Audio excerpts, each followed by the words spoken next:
آ گیا تو؟ بڑی دیر کر دی۔ آواز پر وہ ایک دم اچھلا تھا۔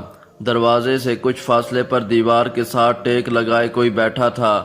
آر جے نے اپنا موبائل نکال کر ٹارچ آن کی تھی۔ وہ ایک فقیر تھا جو پھٹی سی چادر کو اپنے گرد لپیٹے بیٹھا تھا۔ کون ہو تم؟ آر جے نے حیرت سے پوچھا تھا، اور فقیر کے پھٹے ہوئے سیاہ ہونٹوں پر پر اصرار سی مسکراہٹ پھیل گئی تھی۔ مجھے اندازہ تھا تم آؤ گے۔ اس کی بات سن کر آر جے کے چہرے پر الجھن پھیلی تھی۔ کہا تھا میں نے کہ تیرا بیٹا کسی کی زندگی برباد کرے گا، کسی نے مانی نہیں تھی میری۔ فقیر کی باتیں آر جے کی سمجھ سے باہر تھیں۔ کون ہو تم اور یہ کیا بول رہے ہو؟ آر جے دبی دبی آواز میں چلایا تھا۔ بد نصیب! فقیر گہرے پر اصرار لہجے میں کہتے ہوئے ایک دم اس کی طرف لپکا تھا۔ آر جے اچھل کر پیچھے ہوا تھا۔ تیرے پاس آئی وہ، تیرے ساتھ رہی، پا نہیں سکا اسے تو؟ فقیر مسکرایا تھا۔ اس کا نام تیرے نام سے جڑا ہوا ہے، پھر بھی چھو نہیں سکا اسے تو؟ فقیر نے کہا لگایا تھا۔ آر جے کا دل ڈوب کر ابھرا تھا۔ یقیناً وہ شخص حانم کی بات کر رہا تھا۔ کیا تجھے پتا ہے تیرا عورت ذات سے دل کیوں بھر گیا ہے؟ فقیر نے رازدارانہ انداز میں پوچھا تھا۔ آر جے کے خاموش رہنے پر اس کے لبوں پر مسکراہٹ گہری ہوئی تھی۔ ادھر آ، تجھے کچھ دکھاتا ہوں۔ وہ آر جے کا ہاتھ پکڑ کر حانم کے گھر سے کچھ فاصلے پر لے گیا تھا۔ وہ دیکھ، ادھر دیکھ! فقیر نے سخت لہجے میں آر جے کو انگلی کے اشارے سے اوپر دیکھنے کو کہا تھا۔ حانم کے گھر کے سامنے مسجد تھی، اور ایک مسجد گھر سے کچھ فاصلے پر پیچھے کی جانب تھی۔ مسجد کے میناروں پر بڑی بڑی روشنیاں یعنی راڈ لگے ہوئے تھے، جن کا منہ اتفاقاً حانم کے گھر کی طرف تھا، اور دونوں میناروں سے تیز روشنی نکل کر حانم کے گھر پر پڑ رہی تھی۔ دیکھ رہا ہے یہ روشنی؟ وہ لوگ یہاں سے جا چکے ہیں، پھر بھی خدا نے ان کے گھر کو منور کیا ہوا ہے۔ ثبوت مانگتا ہے پارسائی کا؟ جا، چلا جا! فقیر نے غصے سے کہتے ہوئے آر جے کو دھکا دیا تھا، جو لڑکھڑا کر پیچھے ہوا تھا اور حیرت سے اس چھوٹے سے روشن گھر کو دیکھ رہا تھا۔ اس کے جسم کے رونگٹے کھڑے ہو گئے تھے۔ چلا جا، تیرے نصیب میں نہیں ہے اور نہ تجھے ملے گی، چلی گئی ہے اب تو جا بھی۔ فقیر واپس اپنی جگہ پر جا کر بیٹھ گیا تھا، اور آج یہ فقیر کی اس بات پر تڑپ اٹھا تھا۔ آسیہ بیگم نے اپنی زندگی کے 22 سال غربت میں گزار دیے، لیکن کبھی کچھ غلط کام نہیں کیا تھا اور نہ اپنی بیٹیوں کو کرنے دیا تھا۔ آسیہ بیگم کو اس کے صبر اور نیک ہونے کے پھل ہمدان کی صورت میں ملا تھا، جبکہ حانم کے ساتھ آر جے نے کیا کیا تھا؟ اسے تو نوازا جانا چاہیے تھا، اور آر جے نے اندھیرا کر دیا تھا اس کی زندگی میں۔ آر جے کے لب کپ کپائے تھے، لیکن وہ کچھ بول نہیں پایا تھا۔ اسے اپنے دل کے دھڑکنے کی آواز صاف سنائی دے رہی تھی۔ اسے احساس ہوا تھا کہ وہ کتنی بڑی غلطی کر چکا تھا۔ مجھے وہ چاہیے، وہ مشکل سے بول پایا تھا۔ ناممکن! فقیر نے کہا لگایا تھا۔ تیری قسمت میں نہیں وہ، اور قسمت کو تو بدل نہیں سکتا۔ جا، چلا جا اب! ایسا نہیں ہو سکتا، میں قسمت ہی بدل دوں گا۔ آر جے خود نہیں جانتا تھا کہ اس نے یہ الفاظ کس احساس کے تحت کہے تھے۔ فقیر نے چونک کر اسے دیکھا تھا۔ تو چاہے تو بہت کچھ کر سکتا ہے، اب چلا جا، وقت ضائع مت کر۔ معافی مانگنی ہے اس سے؟ وہ سامنے ہوتی تھی تو سب اچھا لگتا تھا۔ وہ گھٹنوں کے بل زمین پر بیٹھ گیا تھا، کسی ہارے ہوئے جواری کی طرح۔ اس کا لہجہ نم تھا۔ فقیر اسے غور سے دیکھ رہا تھا۔ رات 12 بجے کے قریب وہ گھر واپس آیا تھا۔ اس کی حالت ایسی ہی تھی جیسے سب کچھ ہار کے آیا ہو۔ کمرے میں آنے کے بعد سب سے پہلے اس نے میز سے وہ تصویر اٹھائی تھی جو اس نے اس روز فوٹو فریم سمیت دیوار پر دے ماری تھی۔ ملازم نے صفائی کی تو وہ اٹھا کر میز پر رکھ دی تھی۔ Do not touch my phone you muggles! کچھ یاد آنے پر وہ مسکرا دیا تھا۔ اس کی آنکھوں میں پھیلی نمی اس کے اندر کی تبدیلی پر گواہی دے رہی تھی۔ اس نے شہادت کی انگلی سے تصویر میں موجود حانم کے چہرے کو چھوا تھا۔ میں مکی سے کہتا تھا کہ تم بہت خود سر اور گھمنڈی لڑکی ہو، اور میں بالکل ٹھیک کہتا تھا۔ تم نے نظر نہ آنے کی قسم اٹھائی تھی اور اپنی اس قسم پر پورا اتر رہی ہو۔ وہ اب میز کے پاس رکھی کرسی پر بیٹھ کر اس سے باتیں کر رہا تھا۔ لیکن یاد رکھنا، میں بھی آر جے ہوں، جس دن مل گئی نہ بخشوں گا نہیں۔ اس نے مصنوعی غصہ کیا تھا۔ اگر کوئی اسے دیکھ لیتا تو یقین نہیں کرتا کہ وہ آرجے تھا، جس کی آنکھ میں کبھی آنسو نہیں آیا تھا اور اب وہ نم آنکھیں لیے بیٹھا تھا۔ معافی مانگنی تھی، مجھے اکثر غصے میں بہت غلط بول جاتا ہوں۔ اتنا نرم لہجہ خود ہانم دیکھ لیتی تو بے ہوش ہو جاتی۔ تم ٹھیک کہتی تھی کہ میں صرف چالاک ہوں، ذہین نہیں ہوں۔ اگر ذہین ہوتا تو یہ سب کچھ کرنے سے پہلے سوچ لیتا۔ آرجے نے ایک گہری سانس لی تھی۔ دیکھو، اگر تم نے معاف نہیں کرنا تو ٹھیک ہے، پھر میرا پیچھا چھوڑ دو۔ کیوں ہر جگہ نظر آتی ہو؟ اس کے چہرے میں التجا تھی۔ صرف ایک بار مل لو، ایک بار نظر آ جاؤ، میں سب ٹھیک کر دوں گا۔ اس کے دل نے دہائی دی تھی، لیکن جانے والے واپس کب آتے ہیں؟ آرجے، میں چاہتا ہوں کہ تم ملتان جاؤ۔ مدیحہ کی منگنی پر تمہارا ہونا لازمی ہے۔ اگر ایمرجنسی میں یہ رشتہ نہ طے کیا جاتا تو میں ضرور آتا۔ مدیحہ کی منگنی؟ حشام کی بات نے اسے حیرت میں ڈال دیا تھا۔ ہاں، بابا سائی نے اپنے کسی دوست کے بیٹے کے ساتھ اس کا رشتہ طے کیا ہے۔ تمہیں سب فون کرتے ہیں، لیکن تم کسی سے بات کرو تب تمہیں کچھ پتہ چلے نا۔ اب تمہیں جانا چاہیے۔ حشام ٹھیک کہہ رہا تھا، اس نے کتنے دنوں سے گھر بات نہیں کی تھی اور نہ ہی کسی کی کال اٹھائی تھی۔ وہ پتہ نہیں بے مقصد سارا دن لاہور کی خاک چھانتا تھا۔ جسے ڈھونڈ رہا تھا وہ اسے نہیں ملنے والی تھی۔ ایسے کیسے ابھی سے رشتہ طے کر دیا، اور ابھی وہ بچی ہے، پڑھ رہی ہے، اس کی تعلیم تو مکمل ہونے دیتے۔ آرجے کو غصہ آیا تھا۔ وہ اور مدیحہ رضائی بہن بھائی تھے۔ آرجے کے پیدا ہونے پر کچھ پیچیدگیوں کے باعث عائشہ جبیل اسے دودھ نہیں پلا پائی تھیں، اور یہ کام بھی جان نے کیا تھا۔ وہ اور مدیحہ ہم عمر بھی تھے، وہ اس سے کچھ دن چھوٹی تھی۔ یہ باتیں تم بابا سائیں سے جا کر پوچھو، وہی تمہیں جواب دیں گے۔ حشام اس سے بحث نہیں کرنا چاہتا تھا۔ دیکھ لوں گا میں سب کو، آرجے غصے سے کہتا فون بند کر چکا تھا، جبکہ حشام کے لبوں پر مسکراہٹ دوڑ گئی تھی۔ وہ حشام سے زیادہ مدیحہ کو اپنی بہن مانتا تھا اور اس کی باتیں سنتا تھا۔ بچی نہیں رہی، اب وہ 22 سال کی ہو گئی ہے، اتنا بھی نہیں سمجھتا، حشام نے فون کو دیکھتے ہوئے کہا تھا، اور پھر سر جھٹک کر یونیورسٹی جانے کے لیے تیار ہو گیا تھا۔ سیدوں کی حویلی کو دلہنوں کی طرح سجایا گیا تھا۔ وجہ اس حویلی کی وہ اکلوتی بیٹی تھی جس کی آج منگنی تھی۔ بی جان کے کہنے پر وہ ڈھنگ کے کپڑے پہنے ہوئے تھا۔ مدیحہ تیار ہوئی، بہت پیاری لگ رہی تھی۔ تم خوش تو ہو نا؟ آرجے نے مدیحہ سے پوچھا تھا۔ جی خوش ہوں، وہ نظریں چرا گئی تھی۔ آرجے نے اس کی یہ حرکت اچھے سے نوٹ کی تھی۔ اس سے پہلے وہ کچھ کہتا ملازمہ اسے بلانے آ گئی تھی۔ چھوٹے صاحب، آپ کو بڑے صاحب نے بلایا ہے، وہ ادب سے سر جھکائے کہہ رہی تھی۔ آتا ہوں، آرجے نے جواب دیا تھا۔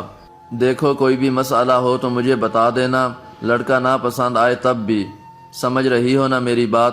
مدیحہ نے جھکے سر کو اس بات میں ہلا دیا تھا۔ اوکے، میں آتا ہوں، وہ کہہ کر اٹھ گیا تھا، اور اس کے جانے کے بعد مدیحہ کی سہیلیوں اور محلے کی لڑکیوں نے مدیحہ کے گرد گھیرا ڈال لیا تھا۔ ڈیڈ، آپ نے بلایا؟ وہ سید جبیل کے پاس جا کر پوچھ رہا تھا۔ تم اندر کیا کر رہے ہو؟ تمہیں پتہ نہیں کہ مہمان آنے والے ہیں، ان کا استقبال بھی کرنا ہے۔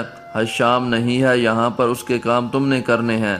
جاؤ بھائی صاحب کے پاس اور مہمانوں کا استقبال کرو، وہ سخت سے لہجے میں کہہ رہے تھے، جبکہ آرجے سر جھٹک کر ضیاء جبیل کی طرف بڑھ گیا تھا اور جو مہمانوں میں گھرا ہوا تھا۔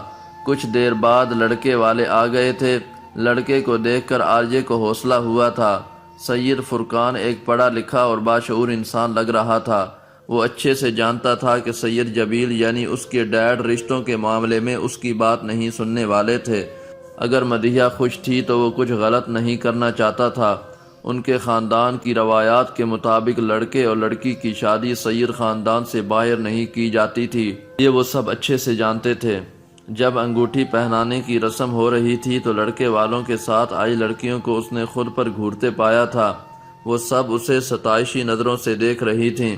حد ہے یار، آرجے کو پہلی بار کوفت ہوئی تھی، ورنہ لڑکیوں کے اس طرح گھورنے پر وہ اپنی بتیسی لازمی دکھاتا تھا۔ پھر اچانک اس کی نظر سامنے ایک پیش قیمتی صوفے پر پڑی فرقان اور مدیحہ پر پڑی تھی، جن کا منگنی کا کہہ کر ابھی تھوڑی دیر پہلے نکاح ہوا تھا۔ یہ بس اتنا اچانک ہوا تھا کہ وہ خود حیران رہ گیا تھا۔ بڑے لوگوں کی سرگوشیاں اسے کچھ بھی بتا نہیں پائی تھیں۔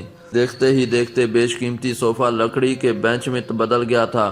روشنیوں کی جھلملاہٹ کم ہو کر بجلی کی چمک میں بدل گئی تھی۔ وہاں موجود لڑکیوں کے کہے بادلوں کی گرجنے کی آواز میں بدل گئے تھے۔ اس نے دیکھا تھا، صاف دیکھا تھا، سامنے بینچ پر حانم اور آرجے بیٹھے تھے۔ وہ گھور رہی تھی جبکہ آرجے مسکرا رہا تھا۔ اس کی دل کی دھڑکن رکی تھی، وقت جیسے ٹھہر سا گیا تھا، دل ڈوب کر ابھرا تھا۔ وہ ایک پل تھا، بس ایک پل، پھر سب نارمل ہو گیا تھا۔ سسکیوں کی آواز اس کے کانوں سے ٹکرائی تھی اور آرجے کا سارا سکون برباد کر گئی تھی۔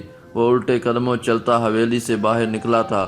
اس کی آنکھوں میں پھیلی نمی نے ہر منظر کو دھندلا کر دیا تھا۔ کیا تم اب حشام جبیل کو پسند نہیں کرتی؟ ایلا پوچھ رہی تھی۔ ماہی نے چونک کر اسے دیکھا تھا۔ اسے کیسے بھول سکتی ہوں؟ وہ پھیکی سی ہنسی ہنس دی تھی۔ پھر اب اس کا ذکر نہیں کرتی، نہ اس کے پیچھے جاتی ہو؟ کیا محبت ختم ہو گئی؟ ایلا کی بات سن کر ماہی تڑپ اٹھی تھی۔ محبت کبھی ختم نہیں ہوتی ایلا، کبھی نہیں۔ میں نے اسے چاہا ہے اور ہمیشہ چاہوں گی۔ اب اس کے پیچھے اس لیے نہیں جاتی کہ وہ مجھے پسند نہیں کرتا، اور میں ایک لڑکی ہوں۔ میرے بابا نے مجھے محبت کرنا سکھائی ہے، لیکن عزت نفس کا سودا کرنا کبھی نہیں سکھایا۔ میں پاگل تھی جو اس کے پیچھے گئی۔ ایک لڑکی کو یہ سب کچھ زیب نہیں دیتا۔ اچھا تو یہ بات ہے، محبت میں انا آ گئی؟ نہیں ایلا، انا نہیں، میں تو پہلے ہی خاک ہو چکی ہوں، بچا کچھ بھی نہیں، لیکن میں اپنے بابا کا مان نہیں توڑ سکتی۔ وہ مسکرائی تھی، پھر جوس کا گلاس اٹھا کر لبوں سے لگایا تھا۔ وہ دونوں یونیورسٹی کے کیفے میں موجود تھیں اور ایلا صرف سر ہلا کر رہ گئی تھی۔ میرے ہم سفر تیری بے رخی دل مبتلا کی شکست ہے، اسے کس طرح میں کہوں فتح، یہ میری انا کی شکست ہے۔ تو چلا گیا مجھے چھوڑ کر، میں نے پھر بھی تجھ کو صدائیں دیں، میرے ہم سفر تو رکا نہیں، یہ میری صدا کی شکست ہے۔ تجھے لا کے دل میں بٹھا دیا، تجھے راز ہر ایک بتا دیا، تو نے پھر بھی کوئی وفا نہ کی، یہ میری وفا کی شکست ہے۔ میں چراغ کونا مزاج تھا، تجھے بجلیوں کی طلب رہی، مجھے آندھیوں نے بجھا دیا، یہ میری ضیا کی شکست ہے۔ مجھے کوئی تجھ سے گلا نہیں، تو ملا تھا کب کا بچھڑ گیا، میرے جرم کی ہے یہی سزا، یہ میری سزا کی شکست ہے۔ میری خاموشی کے بیاں کو تو سمجھ کے بھی نہ سمجھ سکا، میرے آنسوؤں کا پیام ہی دل بے نوا کی شکست ہے۔ غم داستان حیات کے سبھی تذکرے ہوئے رائے گاں، میرے چہرہ گر تیرا یہ ہنر میری ہر دعا کی شکست ہے۔ مجھے خاموشی حیات میں یوں کبھی نہ کوئی گرا سکا، مجھے خاموشی حیات میں یوں کبھی نہ کوئی گرا سکا، تیری خاموشی کی پکار ہی میری ابتدا کی شکست ہے۔ آرجے آیا تھا۔ حشام بھائی، اسے اپنی غلطی کا احساس ہو گیا ہے، وہ حانم سے ملنا چاہتا تھا، اس کا پتہ مانگ رہا تھا، مجھے خود نہیں پتا تھا، جو مہرو نے اسے پتہ دیا وہ اسے وہاں نہیں ملی۔ مکی حشام کو بتا رہا تھا، کیا تم جانتے ہو کہ حانم کہاں ہے؟ حشام نے انتہائی سنجیدہ لہجے میں پوچھا تھا۔ نہیں بھائی، میں نہیں جانتا۔ مکی سچ بول رہا تھا، اس کے کوئی رشتہ دار کوئی تو ہوں گے جن کا مہرو کو پتہ ہو۔ حشام امید سے پوچھ رہا تھا۔ نہیں بھائی، مہرو بھی نہیں جانتی۔ پھر کہاں چلی گئی وہ؟ آسمان کھا گیا یا اسے زمین نکل گئی؟ حشام سوچ رہا تھا۔ بہت برا کیا ہے ہم نے اس کے ساتھ۔ میں جب سوچتا ہوں کہ اس کا مکافات عمل ہوا تو کیا ہوگا۔ مکی کو سزا سے ڈر لگتا تھا۔ جو ہونا تھا وہ ہو گیا، اور جو ہونا ہے اسے ٹالنا ممکن نہیں۔ کوشش کرو کہ اسے ڈھونڈ سکو، اس سے پہلے کہ کچھ غلط ہو۔ اس سے معافی مانگنی چاہیے تم لوگوں کو، ورنہ مکافات عمل کی لپیٹ میں بہت سے لوگ آئیں گے۔ حشام کہہ کر فون بند کر چکا تھا، جبکہ مکی کا دل ایک بار پھر لرز اٹھا تھا۔ آج اس کا بہت بڑا شو ہونے جا رہا تھا۔ وہ ساری رات نہیں سویا تھا، اسے وہ آوازیں سونے نہیں دیتی تھیں۔ نیند اور درد کی شدت سے سرخ آنکھیں لیے وہ شو میں جانے کے لیے تیار تھا۔ یہ ردھم بینڈ کا اب تک کا سب سے بڑا شو تھا۔ آرجے کی ڈیمانڈ بہت تھی، بہت سی میوزک کمپنیاں اس سے جڑنے کو تیار تھیں، لیکن وہ مانتا ہی نہیں تھا۔ وہ ساری رات اس نے لاؤنج میں صوفے پر بیٹھ کر گزاری تھی۔ اسے اپنی آنکھوں کے سامنے حانم یونیورسٹی میں گھومتی نظر آ رہی تھی۔ اس کا خاص ہونا اس کے لیے کتنا تکلیف دہ تھا، یہ صرف وہی جانتا تھا۔ وہ اپنا درد کسی سے کہہ نہیں سکتا تھا، کسی کو بتا نہیں سکتا تھا۔ وہ اپنے احساسات کو کوئی نام نہیں دے پا رہا تھا۔ وہ دن میں بھی نہیں سویا تھا۔ اس کی ٹیم اسے پریکٹس کے لیے بلاتی رہی تھی لیکن وہ نہیں گیا تھا۔ سیاہ پینٹ پر مہرون شرٹ اور سیاہ ہی جیکٹ پہنے وہ اچھا لگ رہا تھا۔ اس کی بازو پر موجود ٹیٹو آر جے اسے ایک سنگر بنا رہا تھا جیسے پروفیشنل سنگر ہوتے ہیں۔ کچھ دیر بعد اس نے اپنی گٹار اٹھائی اور گاڑی میں بیٹھ کر سفر پر نکل پڑا تھا۔ پچھلے 2 دنوں سے اس کا دل بہت اداس تھا۔ ایک عجیب سی بے چینی اسے اداس کیے ہوئے تھی، لیکن جانے سے پہلے وہ حانم کی تصویر دیکھنا نہیں بھولا تھا۔ وہ نہیں جانتا تھا کہ وہ کس سفر پر نکلا تھا، ایسا سفر جہاں موت گھات لگائے بیٹھی تھی۔ وہ شاید کبھی واپس نہیں لوٹنے والا تھا۔ رات کے اس وقت اسٹیڈیم لوگوں سے کھچا کھچ بھرا پڑا تھا۔ آر جے کا نام ہر شخص کے لبوں پر گونج رہا تھا۔ روشنیوں میں نہایا اسٹیج اسے اپنی طرف دعوت دے رہا تھا۔ وہ اسٹیج پر چڑھا تھا۔ لوگوں کے جوش اور نعرے پہلے سے زیادہ بڑھ گئے تھے۔ آج وہ گانے نہیں جا رہا تھا بلکہ اپنے دل کے حال کو لفظوں کی شکل دینے جا رہا تھا۔ آر جے نے اسٹیج پر کھڑے ہو کر ایک نظر عوام پر ڈالی تھی۔ اس کی نظروں میں تلاش تھی، کسی اور کی جستجو، لیکن وہ اسے کہیں نظر نہیں آئی تھی۔ اس نے ایک گہرا سانس لیا تھا اور پھر گانا شروع کیا تھا۔ تو سفر میرا، تو ہی میری منزل، تیرے بنا گزارا اے دل بے مشکل۔ اس کے گائے الفاظ نے ہجوم کو پاگل کر دیا تھا۔ لوگ کسی ٹرانس کی کیفیت میں اسے سن رہے تھے۔ آر جے نے آنکھیں بند کی تھیں اور تصور میں خود کو حانم کے سامنے بیٹھے پایا تھا۔ وہ اسے خفگی سے گھور رہی تھی۔